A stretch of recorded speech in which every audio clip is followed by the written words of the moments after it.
Gaza के Jabalia शरणार्थी camp पर इजरायल की सेना ने हवाई हमला कर दिया है और इस हमले में कई लोगों की मौत हो गई है और कई लोग मलबे में फंसे हुए बताए गए हैं। ये बड़ी खबर आप देख रहे हैं, गाजा का जबालिया शरणार्थी कैंप, इस पर इजरायल की सेना ने हवाई हमला किया है। इससे पहले भी जबालिया का ये शरणार्थी कैंप टारगेट किया गया था, यहां पर हमले किए गए थे क्योंकि इजरायल की सेना का यह मानना है कि इस शरणार्थी कैंप के आसपास और खासतौर पर जबालिया हमास के कमांडर्स का बड़ा ठिकाना है। न सिर्फ जबालिया शरणार्थी कैंप बल्कि जबालिया अगर खासकर उत्तरी गाजा की बात करें, नॉर्दर्न गाजा में आईडीएफ के निशाने पर लगातार रहा है और ये वहां पर एयर स्ट्राइक के साथ साथ ग्राउंड ऑपरेशन भी लगातार जारी रहा है। और ऐसे में आपको बताएं कि जबालिया जो शरणार्थी कैंप है उसे टारगेट किया गया क्योंकि वहां पर हमास के आतंकियों के छिपे होने की आशंका जताई जा रही है। और वहीं गाजा के लोगों को अब किसी पर यकीन नहीं हो रहा है। अरब देशों ने गाजा के साथ ऐसी चाल चली है कि पूरी दुनिया हैरान है। इस वक्त हमास को सबसे बड़ा खतरा इजराइल के बाद दो देशों से लग रहा है। हैरानी वाली बात तो यह है कि दोनों देश उसके सबसे बड़े मददगार माने जाते हैं।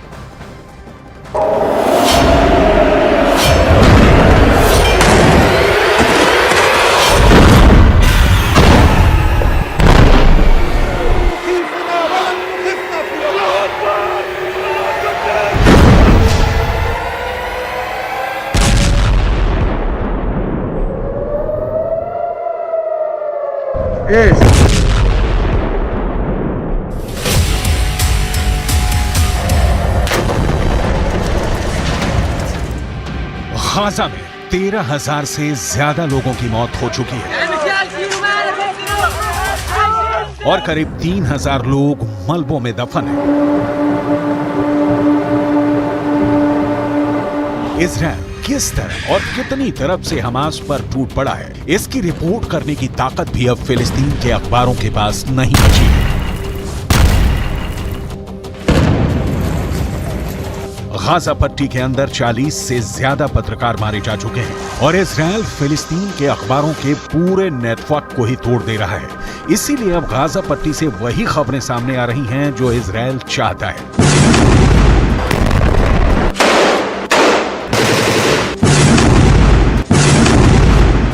इतने बुरी हालातों के बावजूद भी 57 इस्लामी मुल्क गाजा पट्टी के 20 लाख लोगों के जान और माल की सुरक्षा के लिए कुछ भी नहीं कर पा रहे हैं।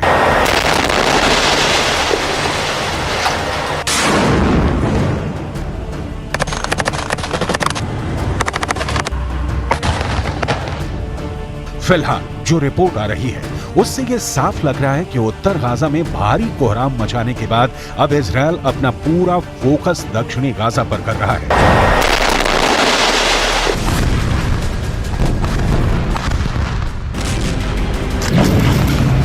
सवाल यह है, अगर उत्तर गाजा और दक्षिण गाजा दोनों में ही इंसानों के रहने लायक स्थितियां नहीं रहेंगी तो आखिर गाजा के लाखों लोग कहां जाएंगे?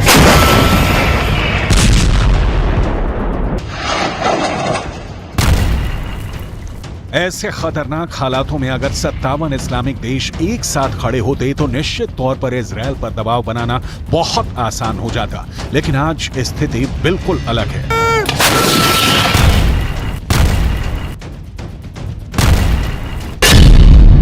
एक तरफ सऊदी अरब है जो हमास का समर्थन करने वाले लोगों पर हंटर चला रहा है, तो दूसरी तरफ तुर्की के राष्ट्रपति एर्दोगान है जो दुनिया में जहां कहीं भी जाते हैं गाजा पट्टी के लोगों की बात करके भावुक हो जाते हैं।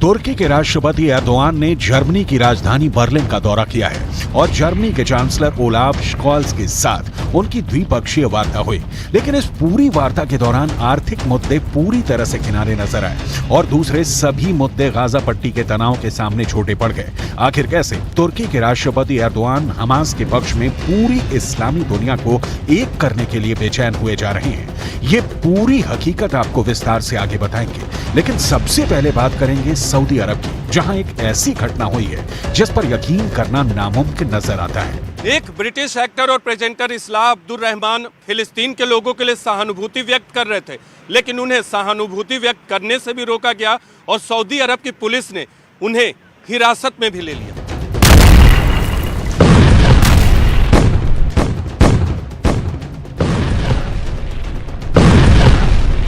सऊदी अरब के अंदर ऐसी एक नहीं और भी कई घटनाएं हो चुकी हैं जिसमें हमास के समर्थकों पर सऊदी अरब की सरकार कड़कती बिजली की तरह टूट रही है।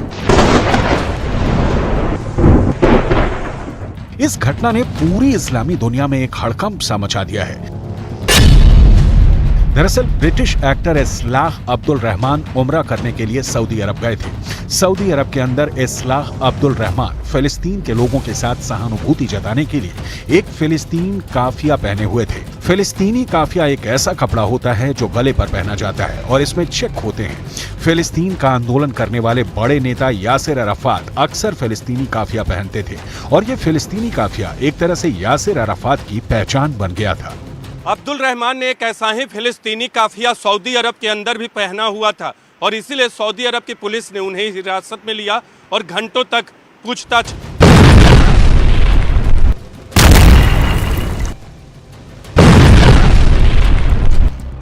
सऊदी अरब की पुलिस ने ब्रिटिश एक्टर अब्दुल रहमान से यह पूछा कि वो कब से सऊदी अरब में है, सऊदी अरब में वो कहां गए हैं।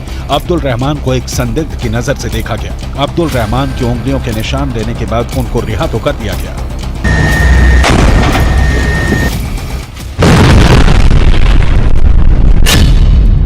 लेकिन उसके बाद वो बहुत ज्यादा भयभीत हो गए।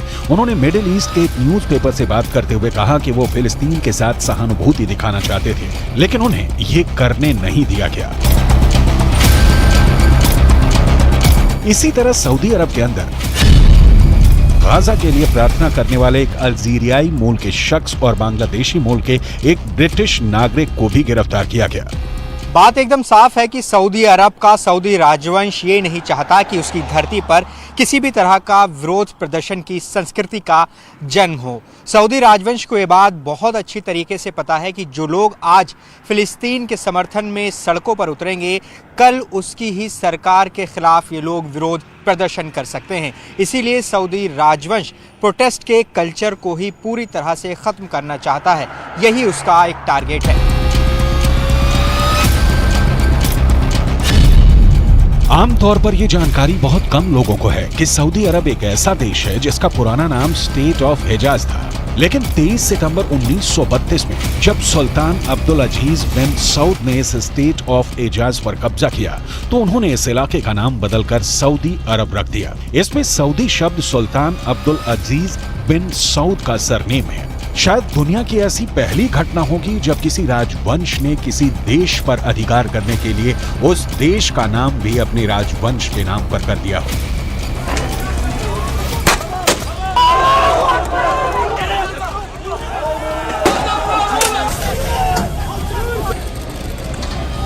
एक तरफ सऊदी अरब हमास के समर्थकों पर हंटर चला रहा है, उन्हें गिरफ्तार कर रहा है और उनको ये नसीहत दे रहा है कि किसी भी तरह का प्रदर्शन स्वीकार नहीं किया जाएगा।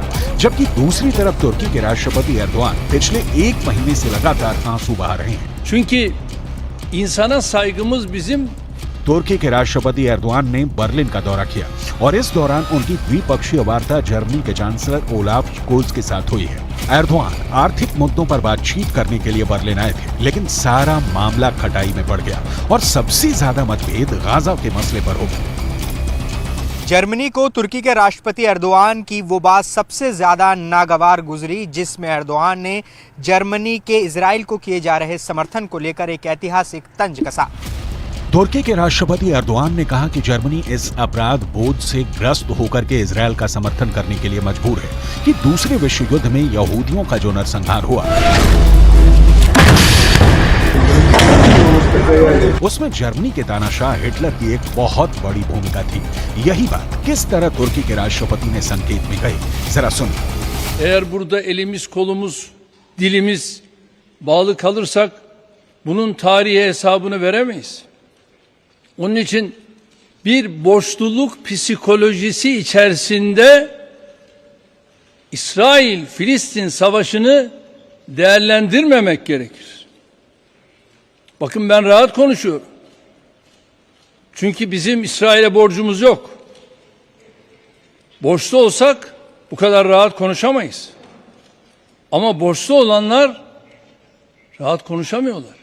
बयान से बिल्कुल साफ है कि तुर्की के राष्ट्रपति ने कहा कि उनके ऊपर कोई कर्जा नहीं है, कि वो इजराइल का समर्थन करने को मजबूर हैं, जबकि इजराइल के तानाशाह ने यहूदियों का नरसंहार। नोट करने वाली बात यह है कि जर्मनी ने अब तक इजराइल को काफी ज्यादा सपोर्ट दिया है। सबसे बड़ी बात यह है कि जैसे ही 7 अक्टूबर को हमास ने इजराइल के खिलाफ हमला शुरू किया, उसके बाद ही जर्मनी के चांसलर ने इजराइल की राजधानी तेल अवीव का दौरा किया और उन्होंने नेतन्याहू से मुलाकात करके इजराइल को हर तरह से मदद का आश्वासन दिया। इतना ही नहीं, जर्मनी हथियारों के तौर पर भी इजराइल की मदद करता रहा है और यही बात तुर्की के राष्ट्रपति एर्दोआन को बहुत ज्यादा परेशान कर रही है और यही वजह है कि उन्होंने जर्मनी के चांसलर के सामने उनकी मौजूदगी में गाजा के मुद्दे को बहुत बड़े पैमाने पर उठाया। Fazlasıyla İsrail'in elinde rehine var. Ve yılların rehineleri, tutsakları İsrail'in elinde. Bunu da görmemiz lazım. Bunu görmezsek bu da haksızlık olur. दूसरे विश्व युद्ध के दौरान जर्मनी के दानाशाह एडोल्फ हिटलर ने यहूदियों का नरसंहार करने के लिए बाकायदा संस्थाएं बनाई थी और इन संस्थानों में पूरे यूरोप के अंदर करीब 60 लाख यहूदियों को मार दिया गया था। एडोल्फ हिटलर एक समाजवादी राष्ट्रवाद की राजनीतिक विचारधारा के अनुयायी थे और हिटलर ने जो कुछ भी किया उसके बाद जर्मनी के अंदर कभी भी कट्टर राष्ट्रवादी पार्टी उभर ही नहीं सकी। लेकिन अब तुर्की के राष्ट्रपति एर्दोआन साफ तौर पर यह कहना चाहते हैं कि अगर हमास ने जो किया वो गलत है, तो अब गाजा के अंदर जो इजराइल कर रहा है उसकी भी निंदा होनी चाहिए।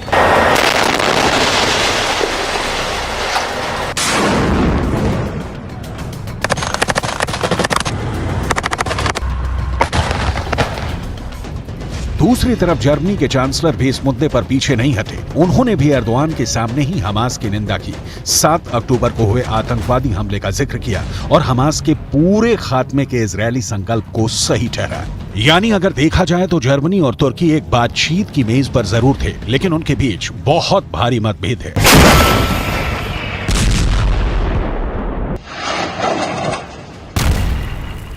Ich will das noch einmal unterstreichen. Für uns jedenfalls bleibt es dabei, dass es jetzt notwendig ist, auch für eine langfristige, friedvolle Perspektive, dass die Hamas nicht mehr in der Lage sein kann, diese Aggressionshandlung vorzunehmen, wie wir sie am 7. Oktober gesehen haben. Wir sind, wie Sie merken, in guten Gesprächen miteinander, trotz unterschiedlicher Meinung. एक बात तो साफ है कि Gaza पट्टी और West Bank समेत पूरा फिलिस्तीन अकेले पड़ गया है और उनकी सुनने वाला या उनके जख्मों पर मरहम लगाने वाला कोई नहीं है। तुर्की हो, मिस्र हो, ईरान हो या जॉर्डन हो, वो जुबानी खर्च तो कर सकते हैं, लेकिन इजराइल के खिलाफ एक्शन लेने की हिम्मत अब तक किसी ने नहीं जुटाई है। रियाद के अंदर सऊदी अरब की अगुवाई में इस्लामिक देश का एक सम्मेलन हुआ था, जिसमें गाजा पट्टी के मुद्दे को प्रमुखता से उठाया गया, लेकिन इस पूरी बैठक के बाद भी घोषणा पत्र जारी नहीं हो पाया। यानी ये साबित हो गया कि इस्लामी देशों में गाजा पर कोई सहमति नहीं बन पाई है। अब ऐसे में इजराइल के पास पूरी ताकत है और उस ताकत का इस्तेमाल हमास के लड़ाकों पर क्रूरता पूर्वक किया जा रहा है।